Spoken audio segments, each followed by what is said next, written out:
Hello student, UPS की online class में आपका स्वागत है। कैसे हो सभी? जो टॉपिक्स आपको पढ़ाए जा रहे हैं, जिस जिस सब्जेक्ट के जो भी वीडियोस आपको मिल रहे हैं, तो सभी वीडियो को कंटिन्यूटी स्टेप बाय स्टेप आप पढ़ते रहिए। उनके अपने हैंड रिटन नोट्स हैं वो बनाते रहिए, ताकि आपको पढ़ने में और अधिक सुविधा है वो हो जाएगी। और उसके बाद में जब भी गवर्नमेंट के जो भी इंस्ट्रक्शंस हैं उसके अकॉर्डिंग जब भी स्कूलें स्टार्ट होंगी, तो पहली बात कि जो टॉपिक आपको पढ़ने को मिल रहे हैं उन टॉपिक्स को अगर आपको दोबारा पढ़ने को मिलेंगे तो आपको एक रिवाइज हो जाएंगे। दूसरी बात कि वो टॉपिक कभी भी उनको रिवीजन करने के लिए आपको ऐसा नहीं होगा कि अपना सिलेबस रिवाइज किया कि नहीं किया। सभी को पता है कि आने वाले टाइम में अपने सिलेबस के लिए जो टाइम बचेगा वो बहुत ही कम टाइम बच पाएगा। तो इस स्कूल में इंटरनल जो एक्टिविटीज़ होती हैं, छुट्टियां होती है, उन सब को मिला करके और आने वाले एग्ज़ाम में सभी के लिए कम टाइम बचता है। इसलिए सबसे जो गोल्डन पीरियड है वो अभी ऐसे मान लो स्टूडेंट्स के लिए, जो कोविड-19 जो एक डिजीज़ है, महामारी है, उसमें अदर परेशानी सबको है, लेकिन स्टूडेंट्स के लिए मैं ये कहूँगा कि सबसे गोल्डन टाइम है। जो चीज़ आपको रोज़ाना का मान लीजिए कि आपको 2 वीडियोज़ मिलते हैं, उनको अच्छी प्रकार से आप कंटेस्ट कर सकते हो, याद कर सकते हो। जब भी स्कूल खुले जो भी प्रॉब्लम्स होती हैं उनका आप रिटर्न कर सकते हो, उसमें लिख सकते हो।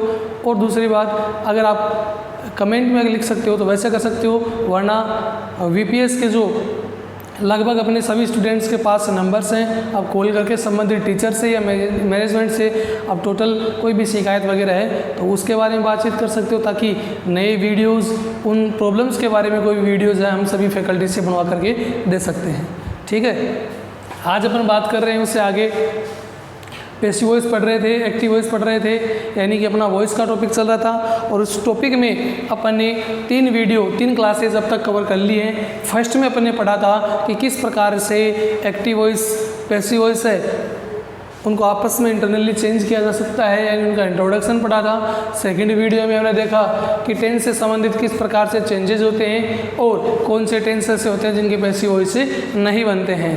थर्ड क्लास में, केवल छोटी सी क्लास में 10 मिनट में अपने केवल इतना सीखा है कि एक साधारण वाक्य का एक्टिव से किस प्रकार से पैसिव बनाया जा सकता है। तो स्टूडेंट, आज की क्लास में हम सीखने वाले हैं कि पैसिव वॉइस है वो एक साधारण सेंटेंस के साथ साथ आज बात करते हैं कि प्रश्नवाचक वाक्य यानी इंट्रोगेटिव सेंटेंस है उनके किस प्रकार से पैसिव वॉइस वो बनाए जा सकते हैं। सबको पता है कि इंट्रोगेटिव सेंटेंस है जो 2 प्रकार से बनते हैं, एक एचवी से और एक डब्ल्यूएच वर्ड से। तो सबसे पहले अपन बात करते हैं सेंटेंस की कि इंट्रोगेटिव सेंटेंस है उनका फॉर्मेट कैसे होता है।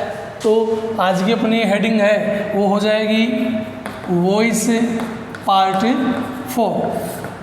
ठीक है, आज के इस वीडियो में अपन बात करेंगे इंट्रोगेटिव सेंटेंसेस की, प्रश्नवाचक वाक्यों की बात कर रहे हैं। तो सबसे पहले ये बात करते हैं कि प्रश्नवाचक वाक्य हैं वो कितने प्रकार किसे बनते हैं। जनरली 2 प्रकार से हो जाते हैं। एक तो होता है जो एचवी बेस्ड होते हैं और एक होता है जो डब्ल्यूएच वर्ड बेस्ड होते हैं, यानी जो डब्ल्यूएच वर्ड से स्टार्ट होते हैं। एचवी से यानी जो सहक्रिया से स्टार्ट होते हैं। अब इनकी बात करते हैं कि सहक्रिया और डब्ल्यूएच वर्ड से स्टार्ट होते हैं, उनको वॉइस में किस प्रकार से अपन चेंज कर सकते हैं। तो सबसे पहले हम बात करते हैं 1 नंबर सेंटेंस यानी एचवी हेल्पिंग वर्ब सेंटेंसेस की, किसमें? वॉइस वाले चैप्टर में। ठीक है, तो इसका एक स्ट्रक्चर बनता है, फॉर्मेट बनता है कि इसमें सबसे पहले क्या लगता है? Helping verb. अगर सेंटेंस ही अपने एचवी बेस्ड इंट्रोगेटिव सेंटेंस है तो सेंटेंस की शुरुआत किससे होगी? एचवी यानी हेल्पिंग वर्ब से। उसके जस्ट बाद में क्या आ जाता है? सब्जेक्ट। ठीक है, सब्जेक्ट के बाद में आ जाता है मेन वर्ब और मेन वर्ब के बाद में आ जाता है ऑब्जेक्ट, ऑब्जेक्ट के बाद में आ जाता है क्वेश्चन। इस प्रकार से ये अपना स्ट्रक्चर मैंने आपको लास्ट वीडियो में बताया था कि किसी भी प्रकार के सेंटेंस है वो सिंपल सेंटेंस हो, नेगेटिव सेंटेंस हो, इंट्रोगेटिव दोनों सेंटेंस हो या इंट्रोगेटिव नेगेटिव सेंटेंस हो, किसी भी प्रकार के सेंटेंस हो, हर सेंटेंस की जो मूलभूत बैकबोन होती है वो ये 4 चीज़ें हैं: सहायक क्रिया, कर्ता, मुख्य क्रिया और कर्म, सब्जेक्ट, ऑब्जेक्ट, एचवी और एमवी, इन्हीं पे डिपेंड करता है। सेंटेंस को इन्हीं को आगे पीछे करते ही सेंटेंस का सेंस चेंज हो जाता है। अब देखिए एक छोटी सी बात अपन सीखते हैं कि अपने सिंपल सेंटेंस क्या था, पढ़ा था पिछले सेंटेंस में, उसमें क्या पढ़ा था अपन ने? Subject plus HV plus MV plus object, ये 4 बातें थी। 1 2 3 4 4 ही बातें थी। ये अपना कौन सा सेंटेंस बना था, कौन सा वाक्य बना था? अपना साधारण वाक्य, यानी कि इसको क्या कह सकते हैं अपन? सिंपल सेंटेंस बना था। ठीक है, इसी सिंपल सेंटेंस से आज अपन क्या बना रहे हैं? Interrogative sentence. देखिए सब्जेक्ट इसमें है ना, बिल्कुल है, एचवी है इसमें भी है, एमवी है इसमें भी है, ऑब्जेक्ट है भाई इसमें भी है, यानी ये कि ये चारों चीज़ें हैं। लेकिन किया क्या अपन ने कि एचवी को आगे कर लिया, सब्जेक्ट को पीछे कर लिया, यही काम किया है। तो ये क्या हो गया? इंट्रोगेटिव। यानी इन 4 चीज़ों पर आप पूरे सेंटेंस से जब वो सीख सकते हो। तो बात कर रहे हैं इस इंट्रोगेटिव सेंटेंस की, पैसिव वॉइस में कैसे चेंज करते हैं इस इंट्रोगेटिव सेंटेंस को। अब देखो ये सेंटेंस का फॉर्मेट है नॉर्मल। अब क्या करते हैं कि इसको पैसिव वॉइस में लेते हैं। ठीक है, तो पैसिव वॉइस में अगर इसको लेते हैं, ये एक्टिव वॉइस बोल दें इसको, पैसिव वॉइस बना दें इसका। रूल वही है पैसिव वॉइस का, और रूल वही है। क्या रूल है भाई? सब्जेक्ट को किस में करना है? ऑब्जेक्ट में। ऑब्जेक्ट को किसको करना है? सब्जेक्ट में चेंज करना है। ये इंटरनली सबसे पहला चेंज हो गया। नंबर 2 क्या था उसमें? ये 1 नंबर मान लो। 2 नंबर क्या था? एचवी लगाओ। 3 नंबर था एमवी की थर्ड फॉर्म लगाओ। 4 नंबर क्या था? बाई लगा करके साथ में क्या लगा दो? ऑब्जेक्ट। आपका पैसिव वॉइस सेंटेंस है वो बन जाएगा। तो सबसे पहले काम क्या करना है? सब्जेक्ट को ऑब्जेक्ट में, ऑब्जेक्ट को सब्जेक्ट में करते हैं। मान लीजिए कि अपन जो भी सब्जेक्ट होगा उसको यहाँ कर देंगे, ऑब्जेक्ट होगा उसको यहाँ कर देंगे। ठीक है, अब यहाँ पे माइंड में क्वेश्चन आता कि सर ये तो सिंपल सेंटेंस में था, उससे पहले एचवी आ गया, इसका क्या करें? तो इंट्रोगेटिव सेंटेंस में क्या करना है? पैसिव वॉइस में, एक्टिव वॉइस में, इनमें क्या करना होता है कि अगर आपके एक्टिव वॉइस के सेंटेंस में जो भी एचवी दी रहती है उस एचवी को आप नीचे लिख दो। सेम नहीं आएगी, चेंजेस वाले नियम चलते रहेंगे, नियम सभी वही चलेंगे, केवल फॉर्मेट में थोड़ा चेंज करना है। अपने एक सेंटेंस लिया था, उस सेंटेंस को अगर मैं रिवाइज करूं तो वो सेंटेंस क्या था? Radha is finishing the work, ये था। इस सेंटेंस को अपन उसी में बनाते हैं इंट्रोगेटिव में। Is Radha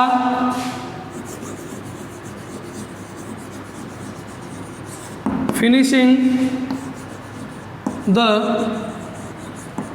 work, interrogative sentence है। प्रेजेंट कंटिन्यूस का इंट्रोगेटिव सेंटेंस है ना, सहायक क्रिया से शुरू हो रहा है। एचवी, सब्जेक्ट, मैन वर्ब और object plus question mark. Is the right?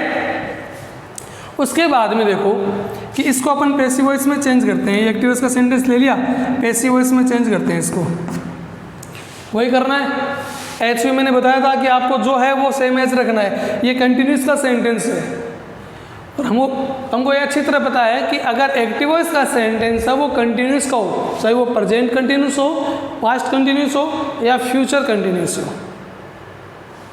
Active voice का सेंटेंस अगर कंटिन्यूस का हो तो तीनों कंटिन्यूस को ध्यान में रखना है। उसमें से प्रेजेंट कंटिन्यूस और पास्ट कंटिन्यूस ये दोनों है, ये उसी में चेंज होते हैं और फ्यूचर कंटिन्यूस का कभी भी पैसिव वॉइस बनता नहीं है। तो इन दो का ध्यान रखना है। इज, अब यहाँ पे आप डायरेक्ट इज लिख सकते हो, लेकिन थोड़ा सा ध्यान क्या रखना है कि इसके जस्ट बाद में आपका ऑब्जेक्ट क्या बनने वाला है? सब्जेक्ट बनने वाला है। फिलहाल अपना यहाँ पे सिंगुलर है। अगर यहाँ पे ऑब्जेक्ट प्लूरल होता तो यहाँ पे अपन इज नहीं लिखते, क्या लिखते हैं, आर लिखते हैं, क्योंकि ये सहायक क्रिया किसके अकॉर्डिंग आएगी, इस ऑब्जेक्ट के अकॉर्डिंग जो अपना अभी क्या बन रहा है, सब्जेक्ट बन रहा है। तो यहाँ पे अपना सब्जेक्ट क्या बनेगा, द वर्क, थोड़ा सा ठीक लिख देते हैं, द वर्क सिंगुलर है, इसके अकॉर्डिंग अपनी एच वी क्या बन गई, इज, यहाँ से सही है, इज द वर्क, ठीक है। अब ये सारा सिस्टम हो गया है, मेन वर्ब लगानी है, मेन वर्ब की कौन सी फॉर्म आती है, थर्ड फॉर्म आती है। अब इसमें देखो कि इसमें अगर थर्ड फॉर्म लगाओगे तो लास्ट में थोड़ी लगेगी, इसमें से आप क्या हटाओगे, ING हटा दोगे, बचा क्या, फिनिश। अब यहाँ पे मान लीजिए आपने कर दिया फिनिश्ड, ED लगा दिया, थर्ड फॉर्म कर दी, तो भाई ये ING कहाँ जाएगा। तो लास्ट वीडियो में हमने एक चीज़ सीखी थी इसके बारे में कि इस ING को बी के साथ कनेक्ट करके और बीइंग बना देते हैं, जो कहाँ आता है, उस वर्ब से पहले लग जाता है। तो बीइंग फिनिश्ड, वर्ब की थर्ड फॉर्म के बाद में क्या लगता है भाई, बाई लगता है, और बाई के साथ ऑब्जेक्ट, यानी ऑब्जेक्ट कौन सा होगा, जो अपने एक्टिव वॉइस का सब्जेक्ट होगा, और सब्जेक्ट यहाँ पे क्या है, राधा। तो यहाँ पे आप क्या लिख दोगे, राधा। सेंटेंस क्या हो गया, is the work being finished by Radha.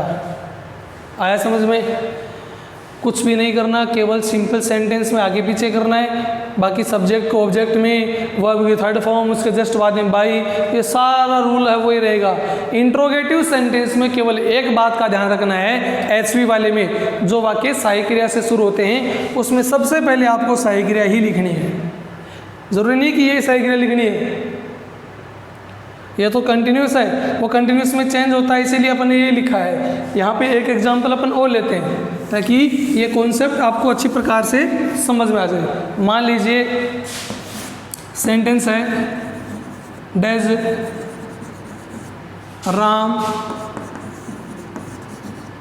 Teach the students.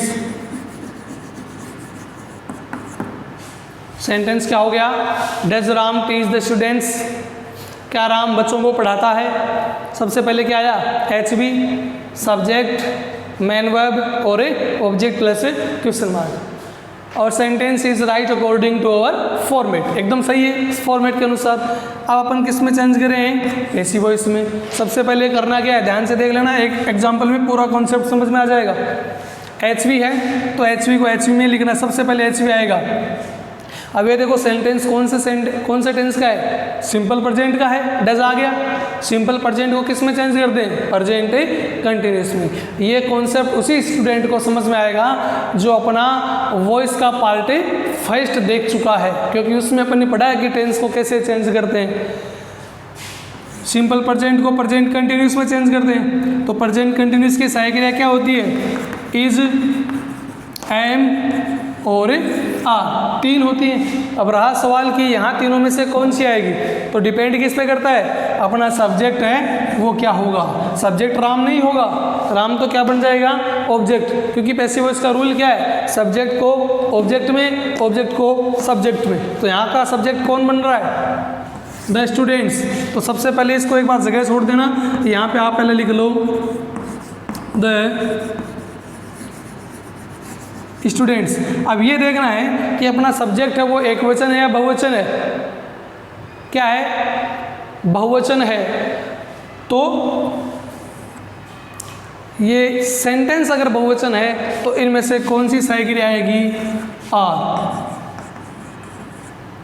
Are the students. उसके बाद मेन वर्ब टीच की थर्ड फॉर्म क्या हो जाती है, टोट, थर्ड फॉर्म के जस्ट बाद में बाई, उसके बाद में क्या आ जाएगा, राम। ये इंट्रोगेटिव मार्क। इस प्रकार से कोई भी इंट्रोगेटिव सेंटेंस है वो बनाया जा सकता है, उसका एक्टिव वॉइस से पैसिव चेंज किया जा सकता है। ठीक है, ये तो हुआ था HV बेस्ड सहायक क्रिया से शुरू होने वाले वो प्रश्नवाचक वाक्य जिनका अपन ने एक्टिव वॉइस यानी कर्तृवाच्य से पैसिव वॉइस यानी कर्मवाच्य में परिवर्तन या चेंज किया है।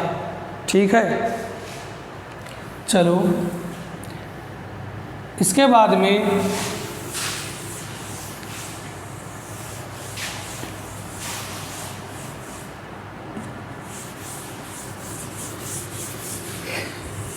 इसके बाद में अपन बात करते हैं कि वो सेंटेंस जो WH वर्ड से शुरू होते हो, वो भी तो इंट्रोगेटिव सेंटेंस होती है, ठीक है।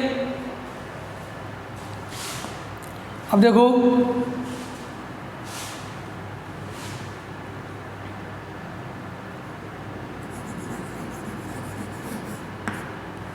What are you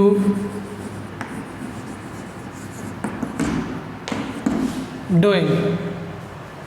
ये सेंटेंस, ठीक है, इंट्रोगेटिव से बनाना है। तो सबसे पहले क्या कहा था कि अगर साइक्रिया से शुरू हो रहा है तो साइक्रिया लिख दो, WH वर्ड से शुरू हो रहा है तो WH वर्ड लिख दो। तो सबसे पहले क्या आ जाएगा, वोट, साइक्रिया। अब देखो ये यू है, इसका सब्जेक्ट है ना, ये इसका क्या बन जाएगा, ऑब्जेक्ट, इसको छोड़ दो, ठीक है। ये एज ए अननोन सब्जेक्ट के रूप में बनेगा, तो इसमें साइक्रिया सिंगुलर ले लो, क्या हो जाएगा, इज, क्योंकि वोट इज ये उस पर्टिकुलर थिंग के बारे में आ जाएगा जो अननोन है, उसी को सब्जेक्ट माना जाएगा। तो वोट इज, उसके बाद में वर्ब, इसमें देखो कि मेन वर्ब क्या है, डू के साथ ING लगा है, तो उसको क्या कर देंगे पहले, बीइंग, उसके बाद में डू की थर्ड फॉर्म क्या होती है, डन, उसके बाद में बाई, और आपका सब्जेक्ट क्या था, यू। तो पैसिव वॉइस क्या बन गया, vote is being done by you, कि आपके द्वारा क्या किया जा रहा है। ऊपर वाले का क्या हो जाएगा कि आप क्या कर रहे हो।